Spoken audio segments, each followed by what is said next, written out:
Baik, Assalamualaikum warahmatullahi wabarakatuh.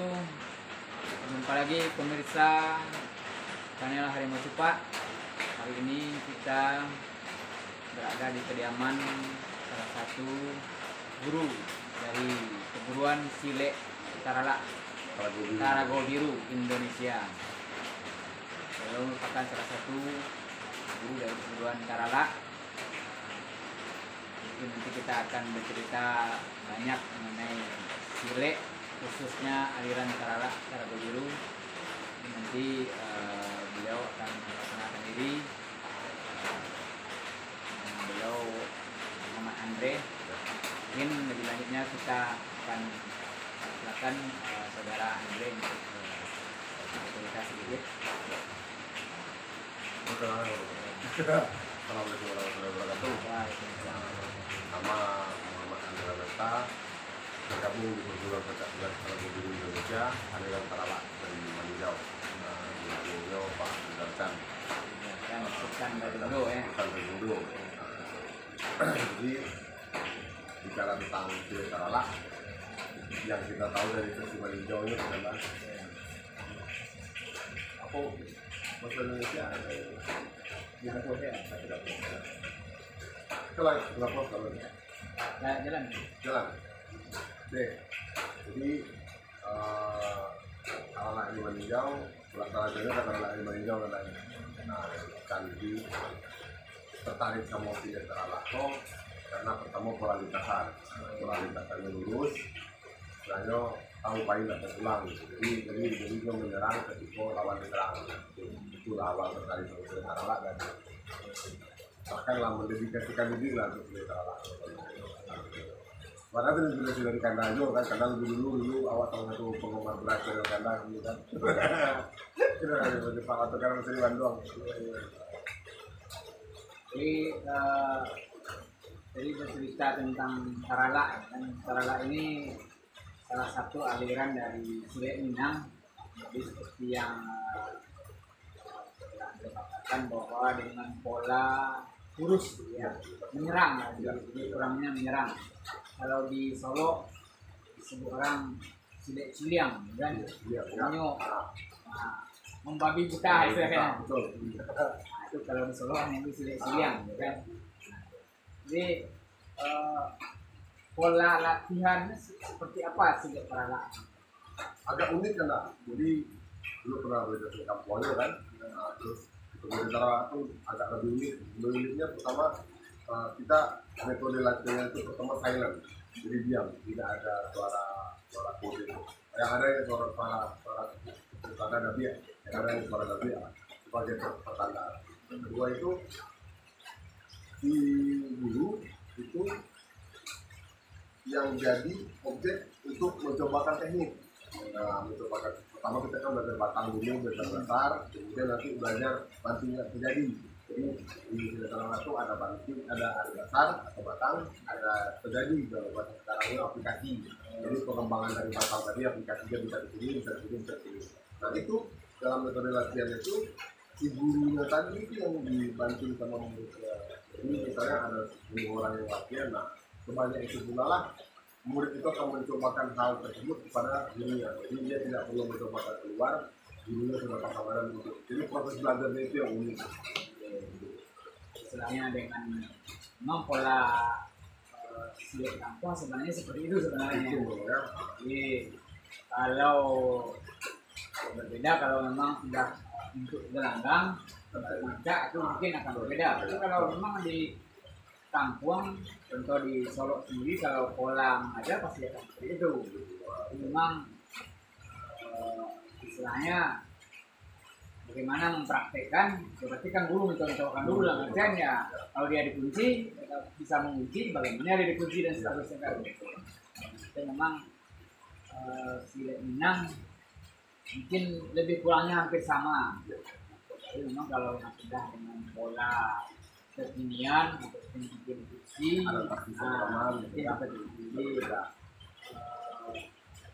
ada prinsipnya kan memang Silet Minang itu lah. Jadi bisa diuraikan, jadi ada mengenai batang, ada dasar, itu seperti apa ya? Batang itu sebenarnya kalau di kita yang di Tarago dulu itu kita mengenal 30 buah posisi batang. Jadi ada batang itu gerakan-gerakan dasar dalam seni tarala. Ini batang itu dasar. Batang dasar. Jadi ada 30 bentuk gerakan. Nah, ada 30 bentuk gerakan dasar yang dilatih untuk kita saran sama kalian. Kemudian nanti dari dasar tersebut itu berkembang lagi menjadi jadi. Kalau kita menamakannya di dasar itu kita jadi. Jadi terjadi dari salah satu teknik, kemudian jadinya nanti ke bawah. Batang ibarat mungkin urusnya lah. Ya, betul. Biar ranting-rantingnya lah. Itu ada bunga-bunga, kembangnya, buah. Itu kalau kita mengenali itu ada cuma batang jadi pacak. Jadi kalau pacak itu sudah non-Korea artinya guru dan murid bergulat. Nah, si murid harus bisa menangkap atau menguji level guru. Jadi lalu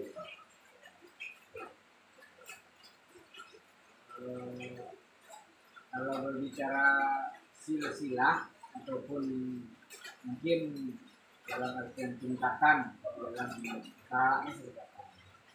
kalau bicara lagi ada dua versi. Nah, kalau versi dari perguruan itu memang ada faktor dari ulama Arab yang datang ke mereka mau mewarnai film Arab. Kalau versi yang kedua itu dari Syekh bagi Dokter yang dakwah ke Manila dan terinspirasi ada sebuah negeri bernama Terlah Ethiopia, terinspirasi dari Arab.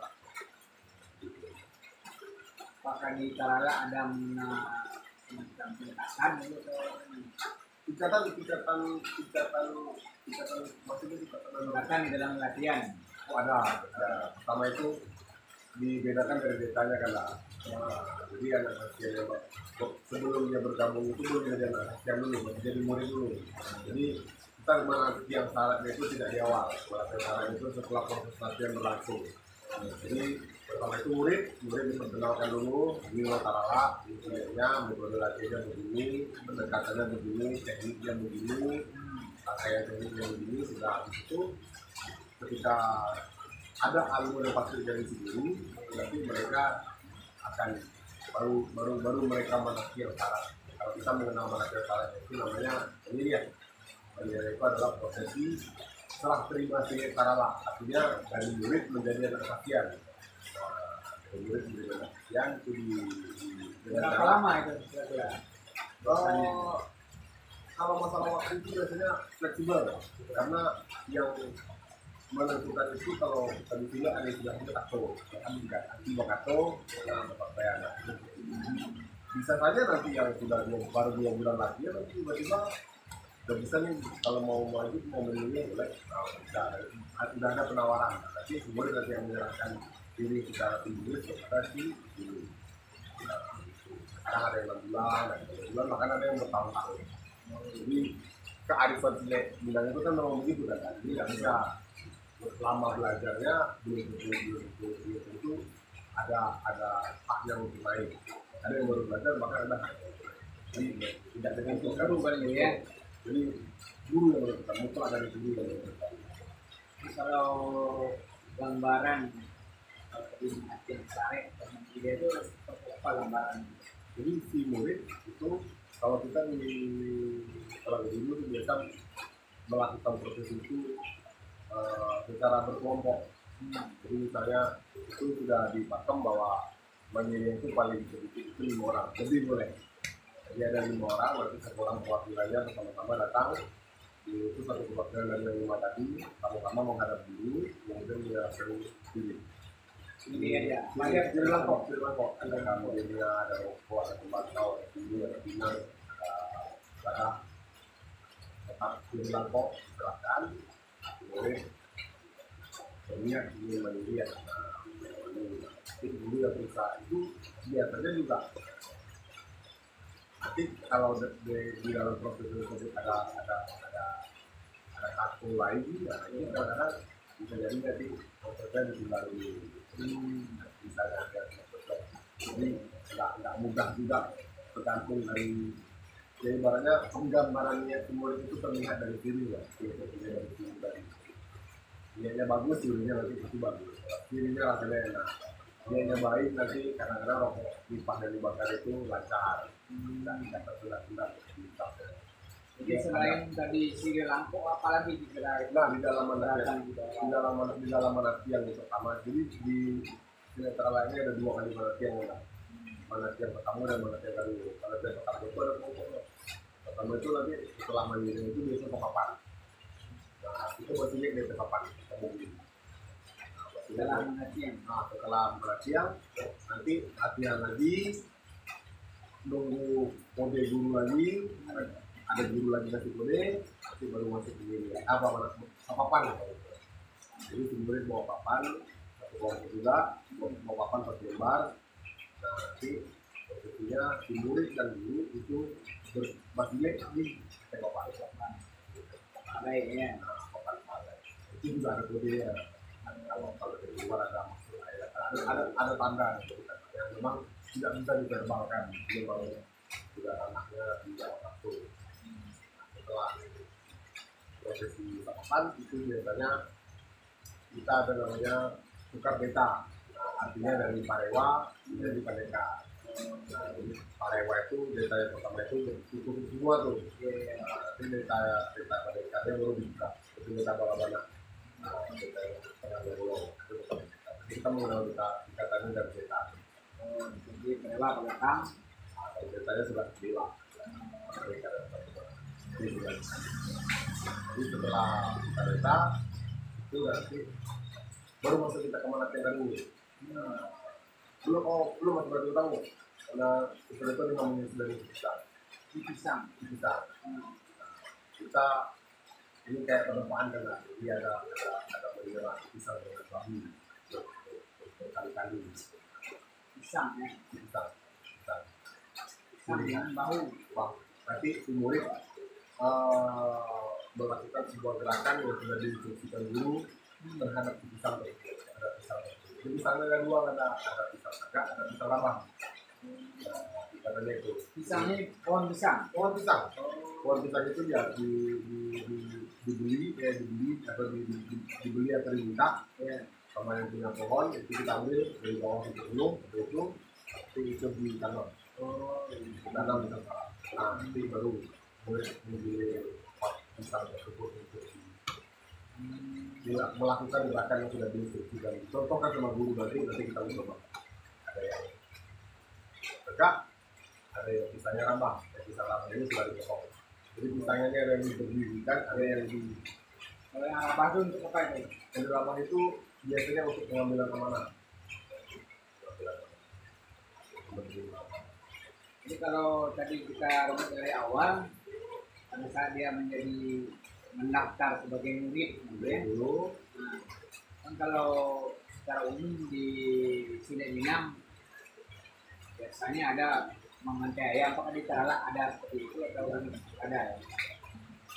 Kalau pun ada itu tidak khusus karena bukan untuk dalam rangka penerimaan murid. Kalau partai itu lebih kepada sasaran. Jadi layaklah menegakkan sasaran kita mulai. Ya adanya kan begitu karena itu hampir di seluruh aliran juga begitu. Cuma kalau untuk penerimaan murid kita cuma dia tidak pakai. Ini setelah menegakkan sasaran, akhirnya dimulai kita melakukan sasaran juang. Jadi kalau lah murid, manusia lah dia itu kok suka desa, pisang, sudah itu dikatakan kita rata, kalau terima mana, bukan aja dulu kita lihat lu, ya sudah, kalau terima mana, bukan aja dulu ya, tapi mau mana dulu ya, pacar seperti mau membuat sistem random bukan, jadi melantik banyak, dekat dan melantik banyak. Terakhir kemarin faktor yang tidak dapat melewatkan ini di Riau tahun 2017. Jadi mestinya ada misi dari apa bahwa agar tidak pernah diberikan oleh Pak Wana.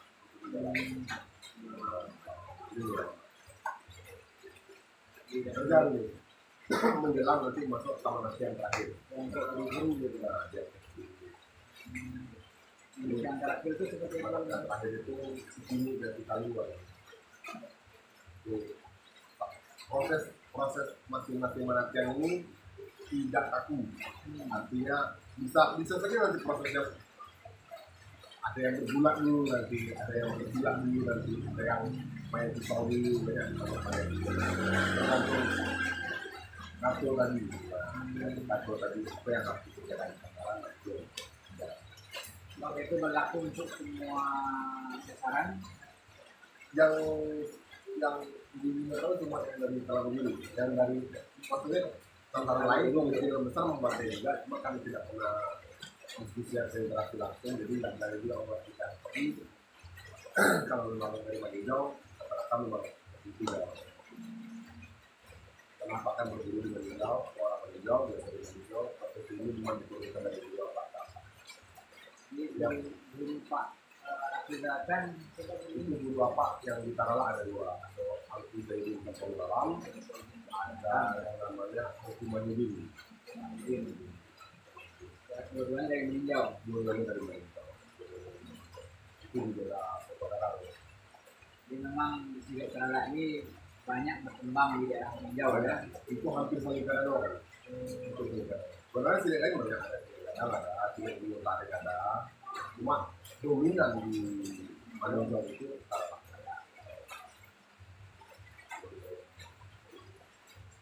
Karena hari ini kita lihat gairah generasi muda sudah mulai bangkit untuk belajar istilahnya tatanan budaya tradisional. Itu memang tetap akan terus bersaing dengan budaya yang datang dari luar. Cuma hari ini kita lihat kan bahkan orang luar sendiri pun sudah mulai datang ke sumbernya atau ke Sumatera Barat atau ke Minangkabau untuk belajar silet. Sedangkan anak-anak hari ini malah berkiblat ke barat karena orang barat begitu tertarik untuk belajar silet. Nah, sekarang apakah ada perbedaan dalam mengajarkan silet kepada orang Minang atau kepada orang luar Minang, baik orang luar Minang yang di sekitar Sumatera Barat atau secara nasional dengan orang luar? Itu seperti apa ya? Pola pembelajarannya sama atau berbeda kan? Secara general sama. Tapi tentu ada adaptasi. Kan memang karakter kita kan memang kayak udah bilang dulu kan abu-abu mainnya dengan abu. Lima tunggu Senin siang. Jadi misalnya kita punya satu buah teknik aplikasi misalnya kepada bahasa silet jadi ini bisa jadi. Dan nanti di suatu kondisi dengan bentuk serangan yang sama, terjadi ini bisa berubah lagi. Nah ini makanya kita kalau maksudnya sebenarnya silabus silet Minang ini sudah sempurna. Kenapa dibilang begitu? Karena pertama sempurnanya dia sederhana. Ada game, langkah, penangguhan, makan itu silabus inti sebenarnya. Cuma memang ketika ingin dikembangkan atau untuk pertama kalau contohnya seperti bikin kopi kan. Orang bikin kopi itu sekarang kan tidak lagi menghitung berapa berat gram kopi, berapa berat gula dan berapa beratnya air, kan nggak dihitung. Orang bikin kopi pada zaman ini. Tapi ketika kita ingin mengajarkan cara bikin kopi enak itu begini, caranya berapa? Gulanya sekian gram, kopinya sekian gram, air panasnya sekian liter dengan asumsi tingkat kepanasan bijinya sekian, pakai gelas kopi yang enak. Nah, kan sebenarnya teori itu dibuat agak lama kan, proses transfer belajarnya lebih mudah. Jadi memang ada pembedanya. Kalau misalnya di luar kita bikinkan silabusnya yang memang mudah mereka mengerti, mudah mereka mengerti. Nah, mirisnya itu adalah ketika di negerinya sendiri, di kampung asalnya sendiri, dia tidak mendapat perlakuan yang seharusnya. Nah, mungkin karena yang sudah lebih dulu tahu persis bagaimana dulu proses karena berburu, dan itu tidak terjadi lagi di zaman sekarang. Bahkan yang luar biasanya orang luar itu sendiri, saya bukan menghubungi orang luar, cuma mereka bahkan sebelum belajar silet sendiri pun malah bertanya proses adatnya bagaimana. Mereka akan mempersiapkan diri mereka untuk menempuh proses itu. Jadi mereka tinggalkan baratnya, mereka pakai cara kita. Cara kita bagaimana? Dia akan ikuti cara kita. Dia datang kosong. Nah, dia datang itu. Jadi memang apapun yang kita instruksikan mereka pasti ada rasa. Mereka pasti akan. Kedua disiplin, mereka jauh lebih disiplin dari orang kita sendiri. Jauh lebih disiplin. Kalau kita misalnya datanya 8, biasanya kawan-kawan, biasanya kalau di kita orang-orang kita itu mulai jam 10 jam 11 baru datang kumpul. Dan kalau orang luar jam 7 itu memang jam 7 kata jam 7 itu. Jadi kita yang punya habit suka ngaret terlatih disiplin ketika kita melatih mereka, karena jam segitu mulai ya jam segitu mulai. Mereka menghitung jam. Betul, mereka menghitung itu. Jadi artinya mereka tidak mau membuang waktu itu hanya dengan hal-hal tidak berguna.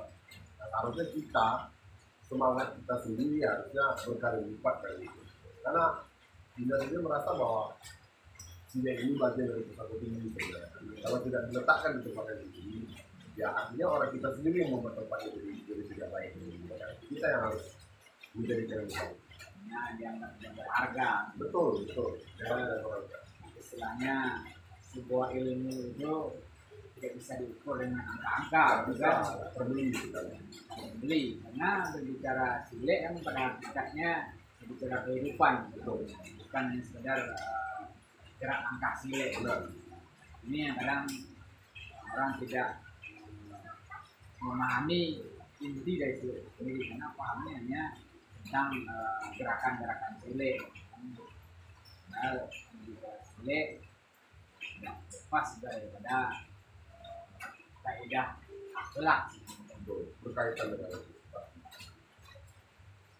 Ya ibaratnya mungkin perkembangan kekinian, mau tidak mau juga kita berbicara bela diri, tetap kita juga harus menyesuaikan dengan situasi dan kondisi yang ada. Jadi memang zaman dulu dengan pola-pola yang seperti ini efektif, tapi hari ini pola yang lama dulu mungkin boleh jadi tidak efektif lagi karena karakter zaman teknologi sudah berubah, sehingga dalam hal mengajarkan pun kita harus menyesuaikan beradaptasi. Misal seperti yang banyak dilakukan oleh para pesilat ataupun ahli bela diri hari ini. Orang hari ini ada pola workshop, pola seminar, ya mau kita pun harus melakukan itu. Nah itu mungkin salah satu bentuk bagian dari promosi juga, kan? Cara kita memperkenalkan kita kan. Nah, Ya. istilahnya kalau untuk belajar secara utuh nggak mungkin dengan pola itu, tapi bagian dari promosi mau tidak mau harus mengikuti kondisi perkembangan zaman. Pun mungkin ya Andre sedang melakukan dan juga yang lain-lain ya, mau tidak mau kita Harus menyesuaikan. support itu. Hari ini saya juga merasakan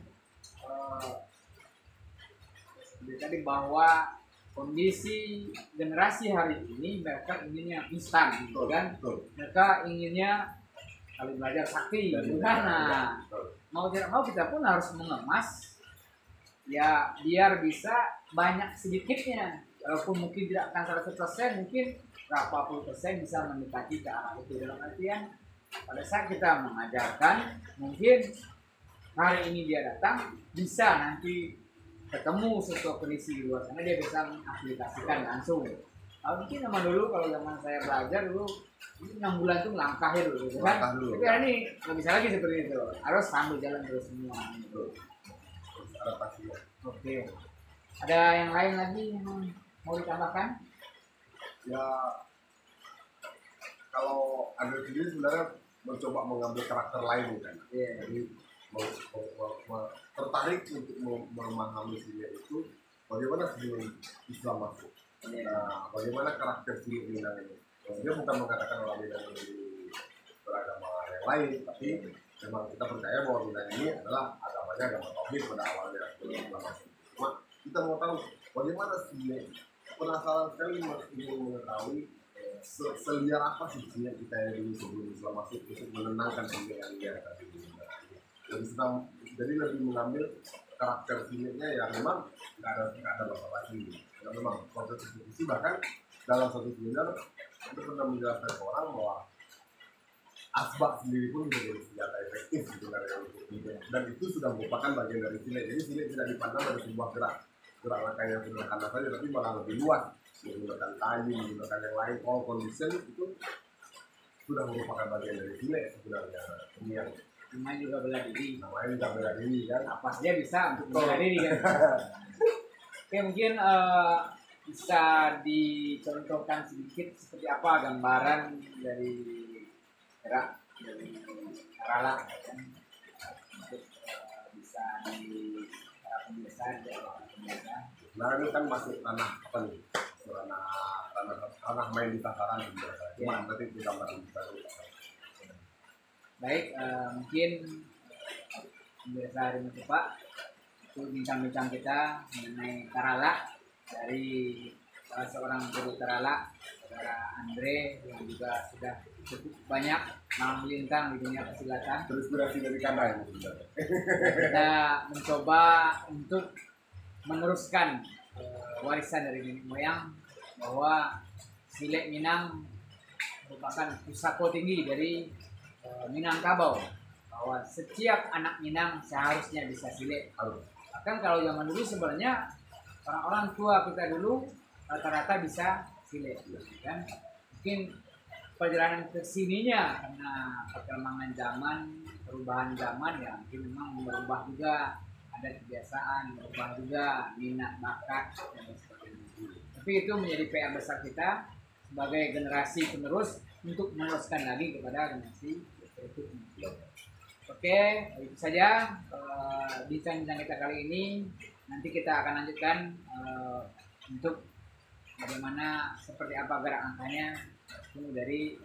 Terima kasih. Assalamualaikum warahmatullahi wabarakatuh. Ini. Nah kalau pas ikan master lama kena motong-motong yang simple banget. Dulu awalnya bumi mana media visual